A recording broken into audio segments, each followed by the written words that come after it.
You should try smiling more, Sophia, my sister Amber said, swirling her champagne. Maybe if you weren't so poor, you'd actually enjoy life. The table laughed. And I just sat there, fork frozen, pulse pounding, as my mother smiled and said nothing. That dinner was supposed to be a family reunion. My first in 3 years.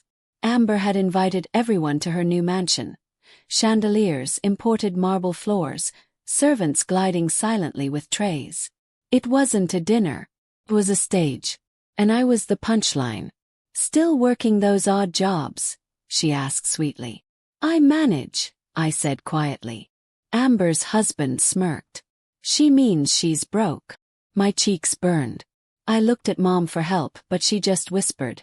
Don't start, Sophia. She's successful, you should be proud. Proud. That word hit like a knife. Because I had spent 3 years building something no one in that room even knew existed. Amber poured herself another glass. Some people chase dreams. Others live them. Guess which one you are. Her friends laughed again. I wanted to cry, but instead I smiled. 'Cause I had a secret. Very big one. When I stood to leave, Amber leaned back in her chair. Running away again, little sister? I looked at her perfect house, her perfect guests, her perfect life. Then I said softly, enjoy your night, Amber. It might be your last one as the rich one in the family. She blinked. What's that supposed to mean? I just smiled. You'll find out soon enough.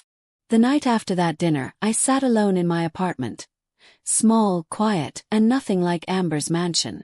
The city lights outside my window flickered through the rain, reflecting off the single photo I still had of Dad.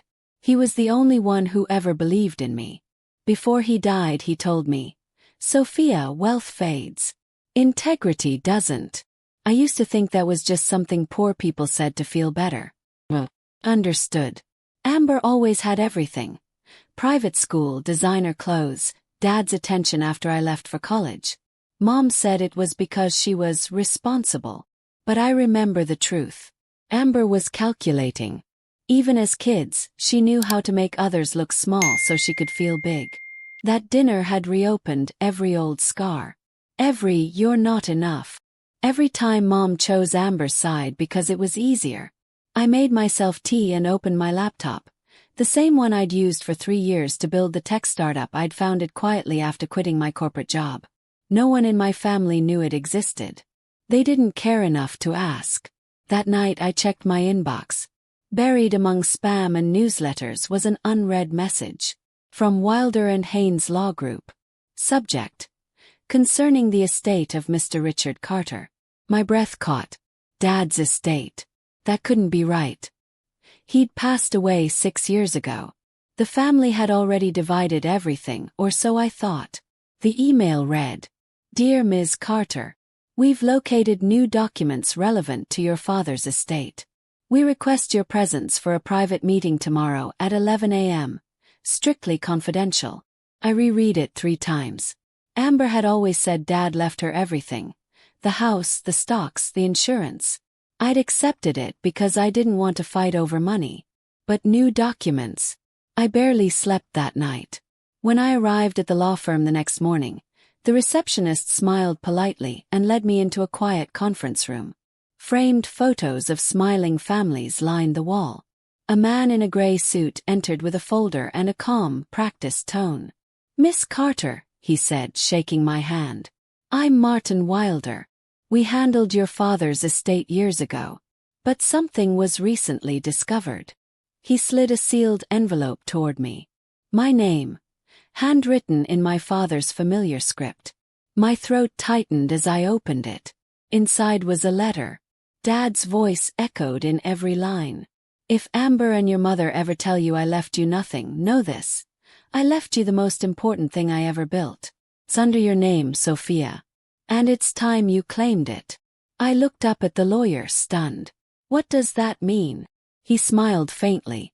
It means your father didn't just leave you something. He left you ownership. Ownership of what? I whispered. He opened his briefcase and pulled out a single document with bold letters across the top. Transfer of controlling interest. Carter Holdings, LLC. My father's company. The one Amber bragged about inheriting. My hand shook. This can't be right. Amber runs it. The lawyer nodded. Not for long. For a full minute I just stared at that document. Transfer of controlling interest, Carter Holdings, LLC. Dad's signature was there. Crisp blue ink. Dated exactly 1 month before his death. Could barely breathe. You're saying, I own the company? Mr. Wilder nodded. Yes, but there's more. Your father created a dual-will structure. The public one was filed through your mother's lawyer. This one was sealed under a private trustee me. He wanted to protect your share until you met certain conditions. What conditions? He opened another envelope. You had to remain debt-free, independent, and uninvolved with family finances for 5 consecutive years. You've fulfilled all of them. 5 years. The exact amount of time I'd spent struggling, working late shifts, freelancing and scraping by. Amber had laughed at me for it. He made you prove yourself, Wilder said softly. Now you own 51% of Carter Holdings. I sank into my chair. Amber doesn't know. He shook his head. Only your father and I did. He asked me to wait until the company lost its values. I believe that time has come. My mind reeled. Dad had trusted me, not her. Wilder handed me a USB drive. These are the company's financial records for the past year. Review them carefully. If your sister's been misusing funds, it strengthens your claim. That night I opened the files. Numbers flashed across the screen. Salary bonuses, luxury write-offs, mysterious consulting fees. Amber had drained hundreds of thousands into personal accounts. And at the bottom of one spreadsheet, a note in her assistant's email. Wire another $80,000 to Amber's Paris account. Mark it as R&D expenses. I whispered. She's stealing from Dad's company. The next morning I walked into the Carter Holdings headquarters for the first time in years. Amber's receptionist froze when she saw me. I need to see my sister, I said calmly. Amber appeared in the hallway. Designer heels clicking like applause. Sophia. You lost again. This isn't a charity office. I handed her a copy of the document. Her smile faltered. What's this? Dad's real will. Her eyes scanned the page. Her hands began to tremble. This is fake. Then call your lawyer. She did. Within minutes, I watched her expression drain from smug to terrified as her attorney confirmed everything. The office went silent. Employees stared. Amber looked at me, eyes wide. You can't do this. I leaned in. You mocked me for being poor, Amber. But poor didn't mean powerless. I turned toward the boardroom. Effective immediately, I said, loud enough for everyone to hear. I'm assuming full ownership of Carter Holdings. Gasps filled the hall. Amber whispered. You'll regret this. Maybe. But for the first time I felt something she never had. Justice. The news spread like wildfire. By noon, every major business outlet ran the headline. Carter family in turmoil. Hidden will exposes new heir. Amber reacted fast. She called an emergency board meeting and invited Mom. When I arrived, the room felt like a battlefield. Amber sat at one end, radiant in her anger. Mom sat beside her, lips pursed. Sophia, Mom said coldly, this stunt has gone too far. It's not a stunt, I said, laying out documents. It's Dad's wish. Amber slammed her hand on the table. Dad trusted me because I built this company with him. I met her eyes. You built your lifestyle with his money. She stood. I move that the board remove Sophia Carter as acting owner due to incompetence. The room fell silent. Half the members looked at Amber, the others at me. Then I heard a calm voice near the back. I second the motion. It was Mom. My chest tightened. You're siding with her. Mom looked away. Amber's stable. You're emotional. This isn't your world. For a second I wanted to break. But then I remembered Dad's last words. Integrity doesn't fade. I smiled faintly. You're right. It's not my world. It's Dad's, and he left it to me. I pulled out the USB Wilder had given me and plugged it into the projector. Numbers filled the screen. Fake expenses, personal transfers, offshore accounts. The board gasped. Amber's voice cracked. You can't, those are private. They're stolen, I said firmly. From Carter Holdings. You used the company as your personal wallet. Mr. Reed, the CFO, stood up. Amber, is this true? She froze. I don't know. Because if it is, I said, you've committed corporate fraud. The board murmured in shock. Mom whispered, Amber, what have you done? Amber's mask shattered. He left me everything. I deserved it. Not anymore, I said quietly. The vote was unanimous. Amber was removed. I was confirmed as CEO. As she stormed out, she hissed, You think you've won, Sophia? Dad isn't the saint you believe. He had secrets too. Her words hit me like a slap. What secrets? He smirked. Ask Wilder. He knows.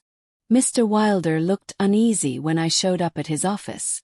Amber said you know something I don't, I began. He sighed. I hoped this day wouldn't come so soon. He handed me an old brown folder. Your father asked me to keep this sealed until both of you were adults. Inside were faded invoices and a single page marked Carter Investments, 1999. Rows of numbers, handwritten notes, and one unfamiliar name. Nathan Cole. Who's this? He asked. Your father's former partner, Wilder said quietly. They built the company together. But Nathan embezzled funds, fled overseas, and your father covered the debt himself. Why hide this? Because Nathan wasn't just his partner. Wilder hesitated. He was Amber's biological father. My stomach dropped. What? Your mother and Nathan had an affair years before your father forgave her. He raised Amber as his own, but after the scandal, he made sure Amber never knew. He poured everything into her education to protect her from her real father's reputation. The room spun. So that was it. Amber wasn't the golden child by birth. She was Dad's penance. I left the office in silence. By the time I reached home, anger and heartbreak tangled inside me. I opened my father's last journal, the one I'd kept but never finished reading. Near the final pages was a line I'd missed before. I love them both. But only Sophia carries my heart. Tears blurred my vision. He'd loved me quietly, while trying to save Amber from a truth that would have destroyed her. That night, I got a message from an unknown number. You think you won, but you've just inherited his enemies. Attached was a photo, me leaving Wilder's office. Someone was watching. The next morning my doorbell rang at 6 a.m. When I opened it, a tall man in a charcoal coat stood there, holding a briefcase. Ms. Carter. Yes. He handed me a card. Nathan Cole. Strategic consultant. My heart stopped. You're. He smiled thinly. Alive. Very much so. And disappointed. Your father promised we'd settle debts, but he died before keeping his word. I owe you nothing, I said sharply. He stepped closer. Oh, but Carter Holdings does. Half its foundation money came from me. I want it back, or I'll destroy everything he left you. I folded my arms. You already tried that 20 years ago. He smirked. Amber doesn't know who I am, does she? Maybe she deserves to. The threat was clear. He'd use her to get to me. Why now? He asked. Because your sister called me last night. She told me you're so now. My stomach dropped. Amber was working with him. Nathan continued. You have 72 hours to wire me $10 million, or I'll leak your father's old ledgers to the press. I met his gaze. You're bluffing. He smiled. Try me. When he left, I called Wilder immediately. We can't give him anything, he said. But if he really has the ledgers, they could implicate your father's company in tax fraud. Then we find proof he's lying. For 3 sleepless days, I combed through archives, tracing Nathan's accounts. Finally, one clue surfaced. A Cayman Islands shell company registered under his alias, still siphoning funds from Carter Holdings accounts Amber had access to. He wasn't exposing us. He was still stealing. I confronted him at a downtown hotel. "You made a mistake coming here," he said. "No," I whispered, hitting record on my phone. "You did." I dropped copies of the transactions on the table. Fraud, blackmail, extortion, and this conversation. Evidence. His face drained of color. "You wouldn't dare. Try me." Police lights flashed outside moments later. Detective Ramos, the investigator now handling our corporate cases, walked in. "Mr. Cole, you're under arrest for financial crimes across multiple jurisdictions." As they handcuffed him, he glared at me. "You're just like your father. Ruthless." I smiled faintly. "No, just smarter." That night, I stood on the balcony overlooking the city. For the first time, the lights didn't make me feel small. They made me feel seen. When the message came, I almost deleted it. "Dinner. Tomorrow. No tricks. Amber." I stared at it for a long time. 3 months had passed since Nathan Cole's arrest. Carter Holdings was stable.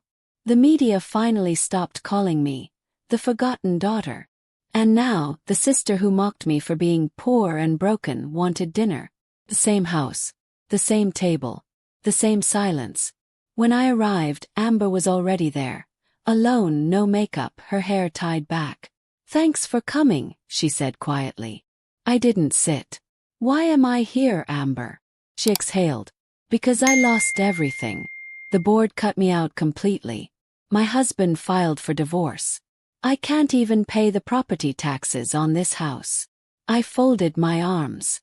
"You built it on lies. What did you expect?" Her eyes flashed. "I expected you to be better than me." That stopped me. She continued. "You got Dad's company, his respect, the truth. What do I have left?" "Your pride," I said softly. Tears filled her eyes, and for the first time in years, she looked human. "I'm sorry, Sophia. For that dinner. For calling you broken. I was jealous. You had something I never could, Dad's faith." Silence stretched between us. I wanted to believe her. I wanted to forgive. But I couldn't forget the humiliation, the years of being invisible. She slid an envelope across the table. "I know it's late, but this is everything I still own. Jewelry. Property deeds. Sell them. Keep it." And blinked. "You're giving me your assets." She nodded. "I don't deserve them. But you might use them for something good." I opened the envelope and froze. Inside was another paper. Confession. Amber had written a full statement admitting to helping Nathan Cole hide money years before Dad's death, when she was desperate to pay off her gambling debts. "You helped him," I whispered.